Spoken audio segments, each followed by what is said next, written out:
하나님 아버지, 오늘도 민수기 6장을 읽었습니다. 주님, 우리가 민수기를 읽어가며 광야를 앞두고, 광야 생활을 앞두고 이스라엘 사람들에게 요구했던 여러 가지 사항들을 살펴보고 있습니다. 광야 앞에 선 이스라엘 사람들과 지금 이 세상 앞에 살아가는 우리들의 모습이 별반 다르지 않을 것입니다. 주님의 은혜 가운데 그 복음의 메시지를 듣게 하시고 실로 이 시간 가운데, 이 세상 가운데 살아가는 우리들의 신앙의 모습이 광야에서 삶의 결실을 맺어가는, 결국 가나안 복지에 들어갈 수 있는 그 은혜를 누릴 수 있도록 은혜를 더해 주시옵소서. 부족한 자의 입술을 감추시고 성령님께서 친히 인도하시고 주장하여 주시옵소서. 함께 하심을 믿고 감사드리며 예수님의 이름으로 기도합니다. 아멘. 네, 오늘 거룩함의 규례와 축복이라는 제목을 잡아봤습니다. 6장 전체를 함께 읽으면서 여러분들도 느끼셨겠지만 여지껏 나시린에 대해서 굉장히 많이 알고 있는데 나시린이 굉장히 무거운 짐을 지고 살았구나라는 것을 여러분들이 느끼셨을 거예요. 어찌 보면 제사장, 대제사장들보다도 더 엄격한 일이 적용되는 듯한 모습들입니다.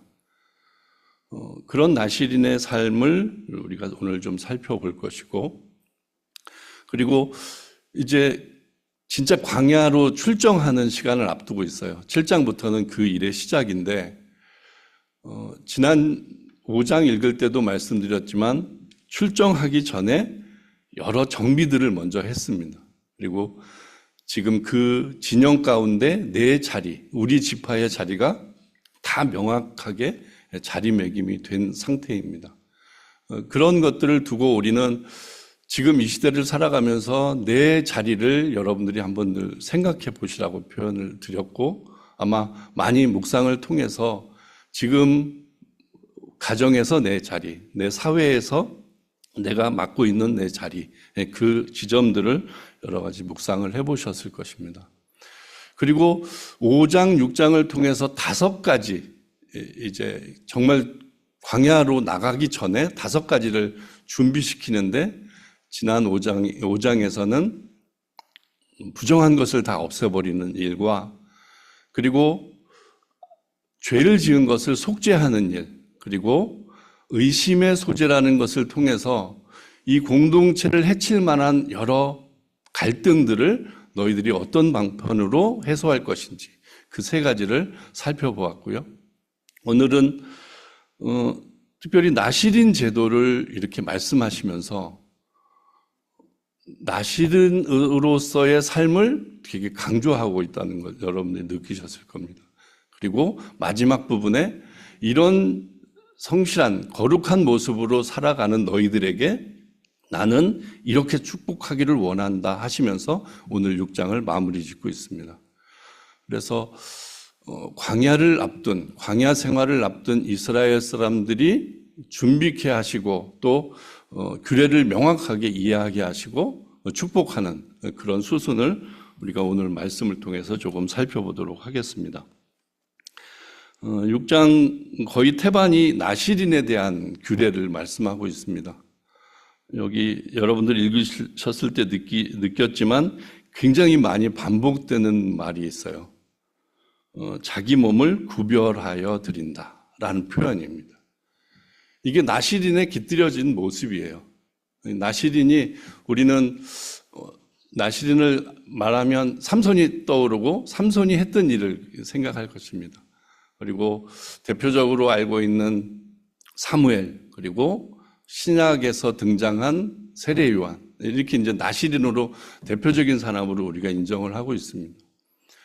그런 나시린의 모습은 자기 몸을 구별하여 드렸다는 걸 이렇게 먼저 이 말씀 속에서 굉장히 강조하고 있습니다. 그리고 나시린이란 뜻을, 그 언어를 조금 생각해 보면 여기도 나시린이란 말 옆에 주가 달리기에 구별이라는 표현을 했어요. 그러니까 구별이란 말은 여러분들이 우리 교회의 성도님들을 이야기할 때 세상으로부터 구별된 자, 세상으로부터 부름받은 자, 이런 개념으로 교인들을 이해하고 있잖아요. 그 시대에 이스라엘 사람들 중에 나실인 하면 지금 우리들의 신앙생활의 모습 이렇게 연관해서 생각해 볼 대목들이 많이 있습니다. 그런 측면으로요. 그리고 구약에서 나실인이란 단어가 히브리어로 나지르라고 읽는데 그 표현은 성경 곳곳에 등장을 하는데 좀 다른 뜻으로 이렇게 해석을 하는 경우가 있었습니다. 그래서 그거를 한두 개 찾아보고 이거를 진행했으면 좋겠어요. 창세기 49장 26절에 보면 이게 이제 야곱이 자기 자녀들을 불러놓고 축복하는 장면인데요. 거기에 이렇게 기록이 되어 있습니다. 제가 읽을게요. 내 아비의 축복이 내 부여주의 축복보다 나아서 영원한 산이 한없음 같이 이 축복이 요셉의 머리로 들어오며 그 형제 중 뛰어난 자의 정수리로 돌아오리로다 라는 말 속에 뛰어난 자라는 해당되는 단어가 나지르예요. 그러면 지금 나실인이라는 그 단어가 뛰어난 자라는 뜻도 있다 이렇게 이제 연관해서 생각해 볼 수가 있습니다. 그리고 하나만 더 살펴볼게요. 레위기 말씀. 레위기 25장 5절 말씀입니다. 여기는 이제 안식년을 맞은 밭을 어떻게 관리하는 것에 대한 규례가 이렇게 기록이 되어 있는데 5절에 너의 곡물에 스스로 난 것을 거두지 말고 다스리지 아니한 포도나무에 맺은 열매를 거두지 말라. 이는 땅의 안식년임이니라 라고 표현하는 말 속에 가꾸지 아니하는 이라는 단어에 해당되는 게 나지르입니다. 그러면 지금 나실인을 설명하는 것 중에 가꾸지 않은 것은 어떤 의미로 연관시켜 볼 수 있을까 이렇게 해보면 이게 지금 안식년의 밭을 어떻게 관리하는지를 표현하고 있는 규절인데 그때는 우리가 관리하지 않아도 농부가 신경을 쓰지 않아도 자라나는 게 있는 겁니다. 그러니까 가꾸지 않은 포도나무 열매가 있는 거예요. 근데 그것은 사람의 노고가 아무 깃들여져 있는 게 없죠. 그죠? 하나님이 물 주시고 하나님이 키우시고 하나님이 잘 맞춰주셔서 크는 것이죠. 근데 그것을 그대로 표현하고 있는 거거든요. 그러면 나실인의 모습 가운데에도 이런 가꾸지 않은 것, 그러니까 사람이 뭔가 노력해서 무엇인가를 하는 것이기보다는 전적으로 하나님의 은혜 아래 살아가는 모습, 이렇게 해서 연관해서 생각해 볼 수 있는 대목입니다. 그런 단어를 여러분들이 기억하시면서 오늘 본문을 좀 읽어보겠습니다. 여호와께서 모세에게 일러 가라사대 이스라엘 자손에게 고하여 그들에게 이르라 남자나 여자나 특별한 서원 곧 나실인의 서원을 하고 자기 몸을 구별하여 여호와께 드리거든이라고 이제 2절이 시작되는데 나실인은 여기 그 특별한 서원이라는 표현 속에는 일정 기간이라는 뜻도 기억이 되어 있습니다. 그러면 마치 그런 거예요. 내가 일정 동안, 한 1년 동안 하나님께 헌신하겠습니다. 그때는 레위인들만, 제사장들만 성막에서 일하는 그런 구조였잖아요. 나는 내 지파에 지켜야 할 곳을 지키는 사람이고 그 역할이 있는데 그 성경에 나와 있지는 않지만 내가 만약에 다른 지파에 소속된 사람인데 난 성막에서 일하고 싶어요. 이런 느낌을 갖고 있는 사람들이 분명히 있었을 겁니다. 특별히 하나님께 헌신하고자 하는 마음이 그 마음의 깊은 곳에서 나와서 나는 이 일보다는 그 일을 하고 싶다 이런 표현이 있었을 거예요. 그런 사람들이 자원해서 내가 나실인이 되겠습니다라고 서원하는 그런 개념으로 이해가 되는 일정 기간 당신께 헌신하겠습니다. 이런 부분인 거죠. 그리고 남자나 여자나 구분 없이 이렇게 여기에 성경의 표현을 보면 주로 이 모세오경을 읽으면서는 여성분들이 조금 서운할 정도로 굉장히 남자 중심으로 모든 게 되어 있는데, 여기는 남자나 여자나 상관없이 그것을 할 수 있다고 그렇게 표현하고 있는 것도 특별해 보입니다. 그리고 아까 표현한 대로 자기 몸을 구별하여 드린다는 것, 그게 이제 나시린의 아주 깊은 뜻이라는 것을 이 말씀 속에서 살펴볼 수 있습니다. 그리고 그들이 지켜야 할 것들이 이제 쭉 나열이 되죠. 포도주와 독주를 멀리하며 포도주의 초나 독주의 초를 마시지 말며 포도즙도 마시지 말며 생포도나 건포도도 마시지 말지니. 그리고 포도나무 소사는 씨나 껍질이라도 먹지 말지니. 이렇게 표현되어 있어요. 그러니까 제사장들은 평상시에 먹을 수 있었어요. 근데 이제 성막에 들어가서 일할 때는 포도주와 독주는 금하라고 이렇게 명령이 되어 있는데, 그것보다도 더한 가혹한 엄격한 기준을 나시린이 지켜야 한다는 것을 이 대목에서 볼 수 있습니다. 왜 이렇게까지 할까? 나시린이 어떤 존재길래 이렇게까지 할까를 계속 의문을 품어가면서 계속 보시길 바랍니다.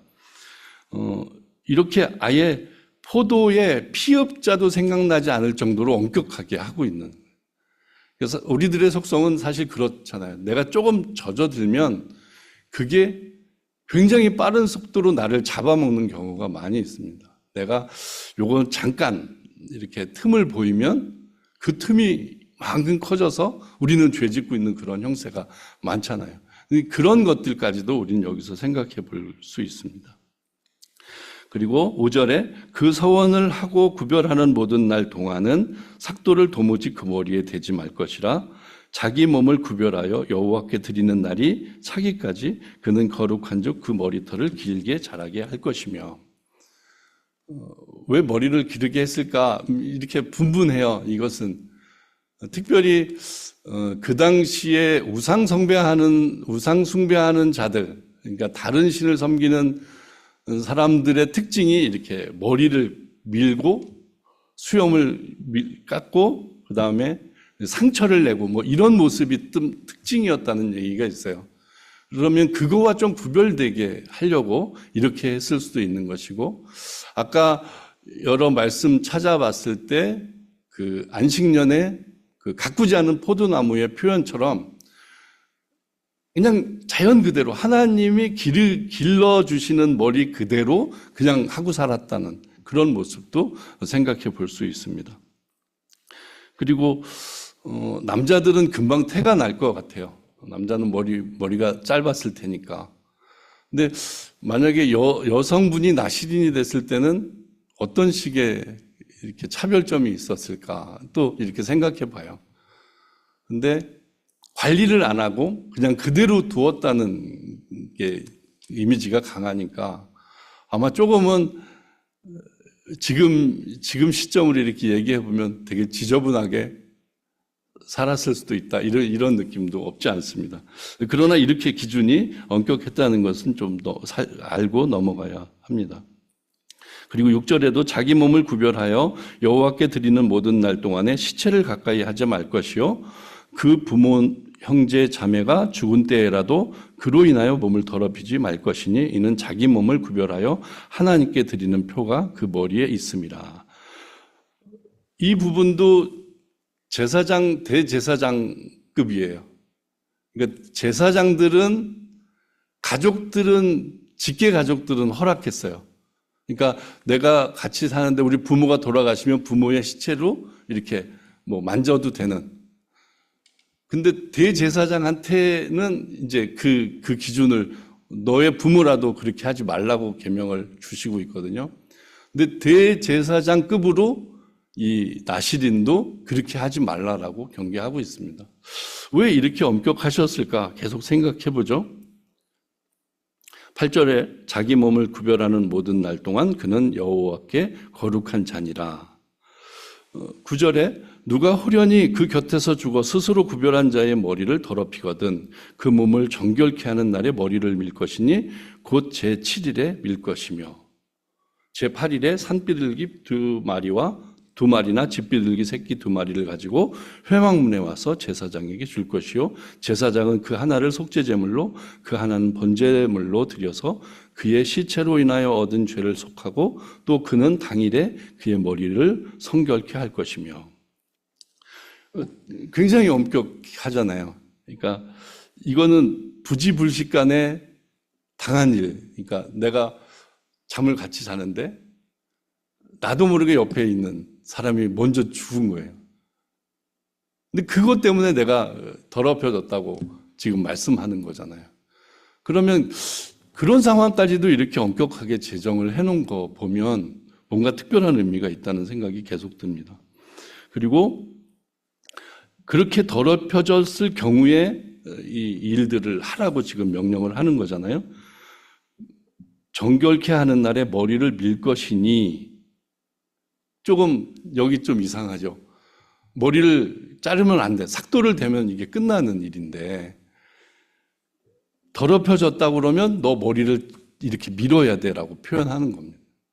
그러면 이 일이 벌어지면 일정 기간 동안에 여지껏 했던 일들은 다 수포로 들어간다고 생각해 볼 수 있어요. 내가 1년을 작정했는데 한 3개월 동안 열심히 나시린의 역할을 감당했어요. 근데 이 일이 벌어졌다는 거죠. 그러면 그때 머리를 밀어야 돼요. 그리고 이 속죄 제물을 해야 되고, 그리고 나시린을 그만둘 것이냐 아니면 나시린을 계속 할 것이냐를 두고, 그러면 내가 1년을 작정했다면 3개월은 여지껏 했던 것은 무효고 다시 또 1년을 해야 하는 그런 일까지 생각해 볼 수 있습니다. 12절에 이렇게 표현되어 있어요. 자기 몸을 구별하여 여호와께 드린 날을 새로 정하고 1년 된 수양을 가져다가 속건제로 드릴지니라. 자기 몸을 구별할 때에 그 몸을 더럽혔은즉 지나간 날은 무효니라 라고 이렇게 기록하고 있습니다. 자, 그리고 이제 이런 엄격한 기준으로 너의 역할을 감당해야 된다고 말씀하시고, 이제 그 기간이 끝났을 때 너희들은 또 어떻게 할지를 쭉 나열하고 있습니다. 그것도 살펴보죠. 나시린의 법은 이러하니라. 자기 몸을 구별한 날이 차면 그 사람을 회막문으로 데리고 갈 것이요 그는 여호와께 예물을 드리되 번제물로 1년 된 흠없는 수양 하나와 속죄 제물로 1년 된 흠없는 어린 암양 하나와 화목제물로 흠없는 수양 하나와 무교병 한 광주리와 고운 가루에 기름 섞은 과자들과 기름 바른 무교전병들과 그 소제물과 전제물들을 드릴 것이요 제사장은 그것을 여호와 앞에 가져다가 속죄제와 번제로 드리고. 좀 읽으시면서 이렇게까지 이렇게 생각 드시죠? 내가 1년 동안 정말 하나님께 충성한 거잖아요. 그러니까 여기에 이 엄격한 것을 다 지켜가면서 하나님께 그 삶을 살아드린 겁니다. 그런데 그거를 마무리하는 날에도 이렇게 엄격하게 내가 이 값비싼 재물을 준비하고 그 값비싼 재물을 하나님께 드려야 하는, 이게 그 마음이 어떨까, 이렇게 여러분이 계속 생각해 보십시오. 16절에 제사장은 그것들을 여호와 앞에 가져다가 속죄제와 번제를 드리고 화목제물로 수양과 무교병 한 광주리를 아울러 여호와께 드리고 그 소제와 전제를 드릴 것이요 자기 몸을 구별한 나시린은 회막문에서 그 머리털을 밀고 그것을 화목제물 밑에 있는 불에 둘지며 자기 몸을 구별한 나시린이 그 머리털을 민 후에 제사장이 삶은 수양의 어깨와 광주리 가운데 무교봉 하나와 무교전병 하나를 취하여 나시린의 두 손에 두고 여호와 앞에 요제로 흔들 것이며 그것과 흔든 가슴과 든 넓적다리는 성물인이 다 제사장에게 돌릴 것이니라. 그 후에는 나시린이 포도주를 마실 수 있느니라 라고 엄격한 것들을 쭉 설명하고 있습니다. 또 우리가 또 이상하게 생각하는 것, 속죄 제물을 드린다고 표현하고 있잖아요. 속죄 제물을 그렇게 성결하게 구별해서 드린 이 사람한테 속죄 제물을 요구한다는 것은 말이 안 되는 거잖아요. 근데 그 마무리 짓는 날 속죄 제물을 또 드려야 되는, 이게 도대체 하나님은 어떤 모습으로 이런 계율을, 이런 규례를 그 정말 헌신한 사람들에게 주신 것일까? 계속 생각해 보시길 바랍니다.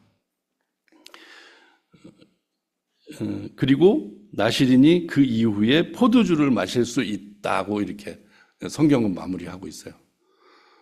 포도주란 개념을 우리는 여기는 독주의 개념으로 삼가해야 할 것으로 하지만 이스라엘의 전반적인 이미지, 그 위치한 포도주의 이미지는 굉장히 기쁨의 표현이에요. 잔칫날의 표현이고, 근데 그것을 아예 금하고 하나님께 전적으로 헌신했던 그 삶을 생각해 볼 수 있고, 그것을 피력한 때 바로 이제 포도주를 마실 수 있다고 표현하는 것, 그 느낌을 여러분들이 좀 생각하시면 좋을 것 같습니다. 예수님이 이 땅에 오셔서 처음으로 이적을 베푸신 게 포도주를 만드신 거잖아요. 잔칫날에 포도주가 떨어진 것에 대한, 완전히 굉장한 사건이잖아요. 잔치집에 포도주가 없다고? 이스라엘 사람들은 정말 용납이 안 되는 일입니다. 그런데 거기에 포도주를 베푸신 예수님, 그 모습이 사실 여기에 깃들여져 있다는 생각도 듭니다. 그리고 21절, 이는 곧 서원한 나실인이 자기 몸을 구별한 일로 인하여 여호와께 예물을 드림과 행할 법이며 이 외에도 힘이 미치는 대로 하려니와 그 서원한 대로 자기 몸을 구별하는 법을 따라 할 것이니라 라고 나실인의 계율을 마무리 짓고 있습니다. 여기 딱 여러분들이 이제 여러 질문들을 놓고 봤을 때 한 가지 21절의 한 표현이 조금은 우리에게 설명을 해주는 듯합니다. 그렇게 엄격하게 삶을 살아드리는 것, 그러니까 하나님이 그것을 기뻐하시는 것일 거죠. 그리고 근데 여기에 표현이 이 힘이 미치는 대로 하려니와라는 표현을 여러분들이 한 일주일 동안 이 말씀만 계속 붙들고 묵상하시면 좋을 것 같아요. 그러니까 우리의 신앙생활이 이렇게 매번 반복되는 일이기 때문에 우리는 곧잘 우리의 마음보다는 이렇게 하는 대로, 정해진 시간대로 그렇게 살아갈 때가 많은 거죠. 근데 나실인들은, 그 당시 나실인들은 평상시보다도 더 엄격하게 적용된 그런 계율, 계명을 지켜가며 하나님께 무엇인가를 했는데 그것을 표현할 때 힘이 붙이는 대로 했다고 표현하고 있어요. 그 앞에, 하나님 앞에 서는 나실인의 모습이 어떤 모습이었을까를 계속 묵상해 보시면 여러분들에게 우리들의 신앙생활의 삶 속에 이렇게 비춰지는 내 모습이 분명히 있을 거라는 생각이 듭니다. 그리고 계속 그 질문은 떠나지 않죠. 왜 제사장도 있고 레위인들도 수많은 사람들이 있는데 이스라엘 공동체에게 이런 나실이란 제도를 두어서 그렇게 헌신하게 하는 것일까? 그리고 이 시점은 이제 광야 생활을 앞두고 있는 시점이잖아요. 왜 이렇게 할까? 여러 가지 생각해 볼 수 있지만 여러분들이 일주일 동안 계속 묵상하시면 좋을 것 같고요. 제가 이렇게 이 말씀을 준비하면서 생각한 것은 특별히 시체에 대한, 그러니까 시체로 인해 내가 이렇게 오염된 어떤 그런 모습들은 이스라엘 광야 생활에 정말 밀접하다는 생각이 들었어요. 1세대가 다 광야에서 죽잖아요. 그러면 그 죽음 앞에 내 모습, 내가 어떻게 대할 것인가를 또 여러모로 준비시킨 그런 모습이 이 나실인의 모습이 아닐까라는 생각도 해보았어요. 그리고 특별히 광야 생활을 우리는 성경 속에서 읽는 거니까 우리가 경험하지 않은 거니까 그냥 듣는 대로 듣고 느끼는 대로 느끼잖아요. 근데 거기에 실제적으로 살았던 이스라엘 사람들은 정말 우리가 느끼는 것과는 다르게 정말 너무너무 험한 삶, 고난의 삶, 그러니까 목숨이 왔다 갔다 하는 그런 삶을 살 거잖아요. 거기에서 이스라엘 사람들이 채 준비되지도 않은 상황에서 그 길을 가야 하는데 마땅히 헌신되는 사람의 마음이 없다면 그 일은, 그 행로는 이렇게 온전하게 따라갈 수 없는 길일 겁니다. 근데 거기에 나실인이 있어요. 그 험난한 세상에 그냥 우리의 모습을, 이 광야 생활의 모습을 거울 삼아 볼 수 있는, 아, 저렇게도 사는 사람이 있는데 내가 뭘 못 살아 하면서 이렇게 걸어가는 모습이 충분히 있었을 거라는 생각이 듭니다. 이 나실인은 모범이 되었을 거라는 생각이 들고요. 그럼 이 시대에도 우리가 그 나실인을 많이 묵상해 보면 우리 한 사람 한 사람이 다 나실인인 거죠. 나실인으로서 살아가는 거예요. 하나님 앞에서 다른 사람보다는 다르게 구별되어 살아가고 있으니까요. 아까 교회를 설명하면서 세상에서 구별해서 이렇게 부른 자들이라고 표현했잖아요. 그러면 세상과는 다르게 살아가는 우리들의 모습을 이렇게 생각해 본다면 우리 한 사람 한 사람이 지금 나실인의 모습을 살아가고 있는 거예요. 엄격하게 포도의 피업자도 생각하면 안 된다고 엄격하게 기준은 잡혀 있지만 그만큼 성결하게 하나님 중심으로 살아가는 그 모습. 그리고 머리 모양 그런 것도 그냥 물리적으로만 생각할 게 아니고 우리는 세상 사람들과 다르게 살아가는 사람들이 그런 모습을 계속 묵상하시면 이 나실인이 왜 필요했을까 이런 것들이 더 많이 떠오를 것 같습니다. 그리고 아까 말씀드린 대로 그 한 사람 한 사람의 나실인의 삶은 힘이 미치는 대로 했던 사람, 기꺼이 내 마음속에서 우러나오는 것으로 했던 사람, 이렇게 인식해가면서 내 삶은 어때야 할까 자꾸 묵상해 보시기 바랍니다. 그리고 이제 중요한 우리가 굉장히 좋아하는 귀절을 앞두고 있습니다. 아론의 축복 기도라는 표현을 많이 쓰죠. 근데 우리들의 축복 기도일 것입니다. 그러니까 우리는 세상의 축복의 통로로서 부름받은 자들이라고 여러분들이 스스로 생각하신다면 이런 모습으로 세상을 축복하고 내 주변을 축복하는 모습이 있어야 되겠습니다. 한 절 한 절 또 보죠. 여호와께서 모세에게 일러 가라사대 아론과 그 아들들에게 구하여 이르기를 너희는 이스라엘 자손을 위하여 이렇게 축복하여 이르되 축복하여 이르되 그러니까 이스라엘 사람들에게 이 축복을 하는 존재인 거죠. 그러니까 축복을 이렇게 전하는 존재인 거죠. 그 모습을 살펴보면서 24절 여호와는 내게 복을 주시고 너를 지키시기를 원하며 그러니까 복을 주신다고 하고 지키신다고 표현하고 있어요. 첫 절에는. 그러니까 복이라는 것을 우리가 그냥 정말 복을 좋아하니까 복하면 딱 떠오르는 우리들을 다 마음속에 떠오르는 복이 있을 겁니다. 근데 그런 복에만 너무 초점 맞추지 마시고 하나님께서 여지껏 이스라엘 백성들에게 이런 거 저런 거 원하시고 나실인까지 표현하시면서 이렇게 했던 그 모습 가운데 과연 복이 어떤 것일까를 자꾸 떠올리는. 그러면 이제 이 이스라엘 사람들의 목표는 지금 하나님의 약속의 성취의 땅 가나안 땅인 거잖아요. 그 땅을 차지하게 약속하신 것을 이루시는 하나님의 일이 내게 복인 거예요. 지금 이 시점에서 이 본문의 시점에서 여러분들이 묵상을 하시면 그러면 다른 복을 생각하지 마시고 하나님이 약속을 성취하기 위해 내게 베푸시는 것으로 생각을 하시기 바랍니다.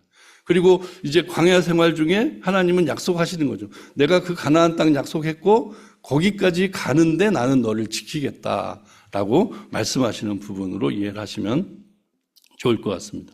그리고 여호와는 그 얼굴로 내게 비치사 은혜 베푸시기를 원하며 그러니까 낯을 비춘다고 표현하고 있어요. 그 얼굴을 내게 이렇게 보여주시는 거죠.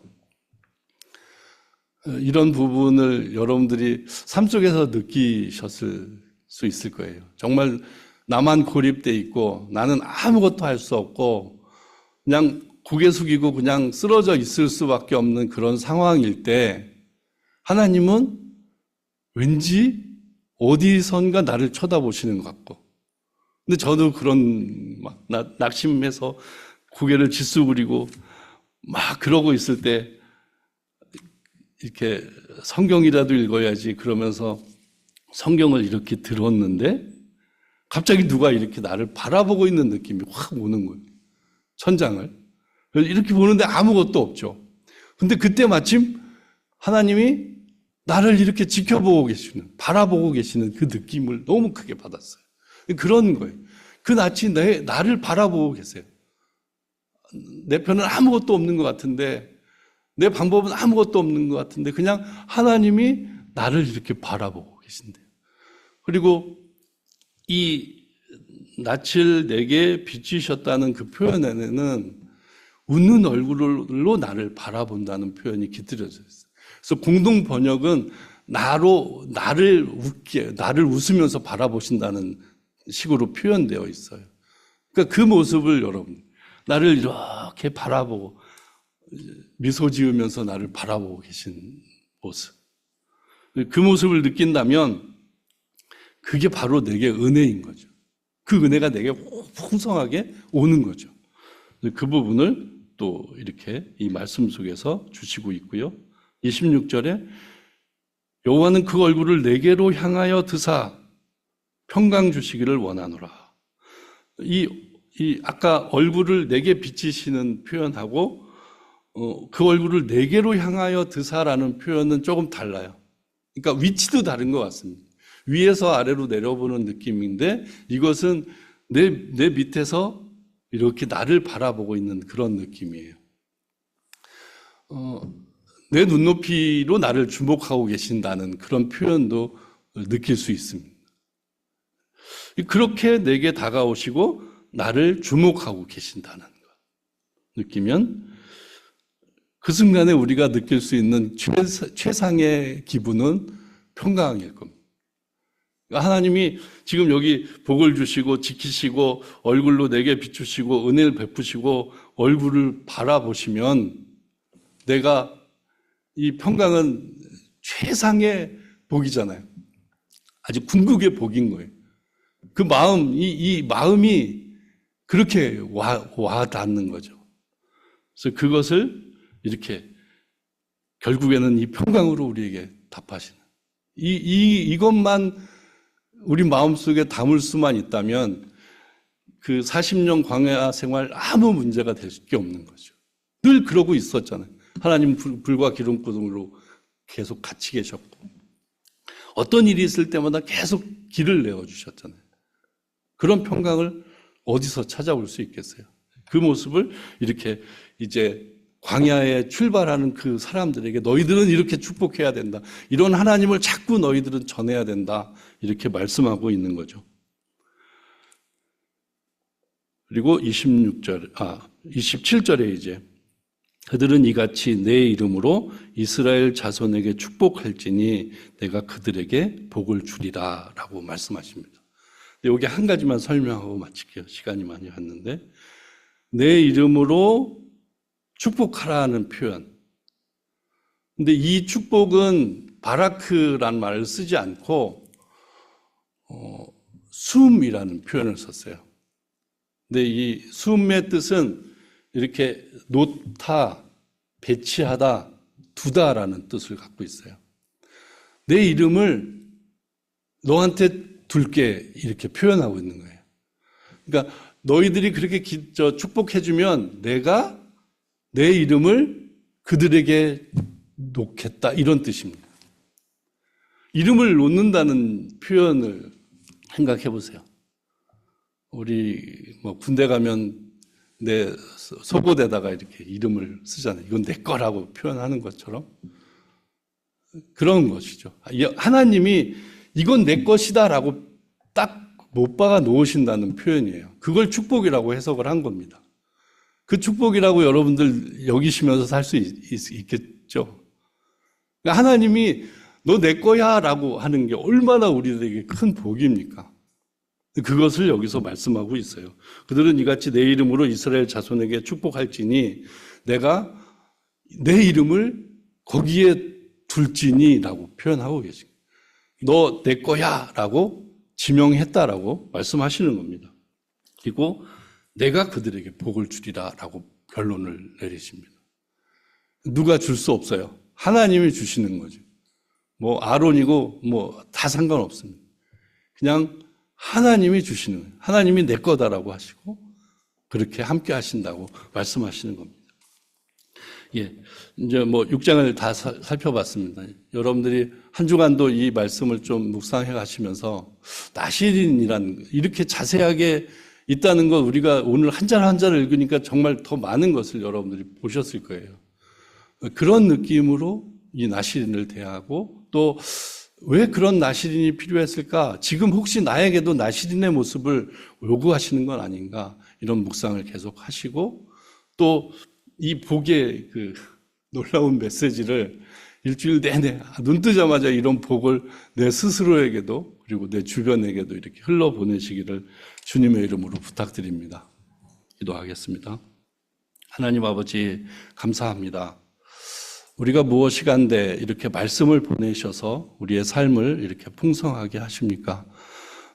힘들고 어려운 세상 가운데 있지만 점점 주님을 멀리하는 사람들 그 기준들이 더 득세를 하는 세상 가운데 있지만 그래도 우리는 이 복음이 있습니다. 이런 축복이 우리들에게 있습니다. 그것을 놓지 않게 하시고 정말 붙들고 그 안에서 그 복을 누릴 수 있도록 은혜를 더해 주시옵소서. 우리의 삶 가운데 또 일주일의 삶 가운데 이 놀라운 축복의 복음이 우리 삶 가운데 열매 맺게 하시고 그 일로 기뻐함을 나눌 수 있는 우리로 인도하여 주시옵소서. 함께 하심을 믿고 감사드리며 예수님의 이름으로 기도합니다. 아멘.